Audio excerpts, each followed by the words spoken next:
Հավատքի բանկի գրքույկը Չարլզ Սպերջեն, օր օգոստոսի 20 Նա 6 նեղություններից քեզ կազատի և 7-րդում քեզ չարիք չի դիպչի, Հոբ 5-րդ գլուխ 19-րդ խոսք։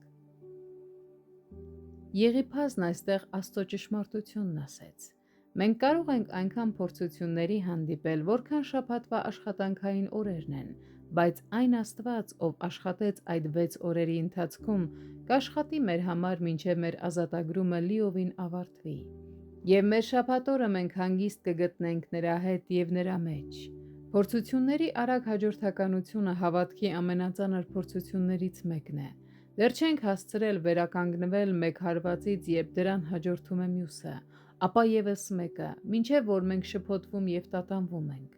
Սակայն ազատագրումների նույնքան արագ հաջորդականությունը չափազանց քաջալերող է։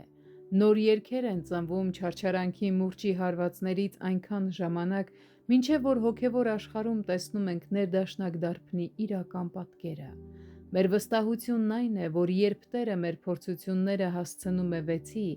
դրանք 6-ն էլ կմնան և այլևս չեն ավելանա։ Սակայն հնարավոր է, որ մենք նույնիսկ հանգստի օր չունենանք, որովհետև 7 փորձանք մեկը մյուսի հետևից կարող են գալ մեր վրա, բայց 7-րդումն էլ մեզ չարիք չի դիպչի։ Չարիքը կարող է մռնչալ մեր դեմ, բայց այն մեզանից բավական հեռու կպահվի և նույնիսկ չի կարողանա դիպչել մեզ։ Նրա տաք շունչը կարող է մեզ նեղություն պատճառել, բայց նրա նույնիսկ փոքր մի մատը չի կարող հասնել մեզ։ Ուստի գոտիները կապած և պատրաստ կանգնած, մենք կհանդիպենք այդ 6 կամ 7 փորձություններին, վախը թողնելով նրանց, ովքեր չունեն երկնային Հայր, սքանչելի Փրկիչ և սրբագործող Սուրբ Հոգի։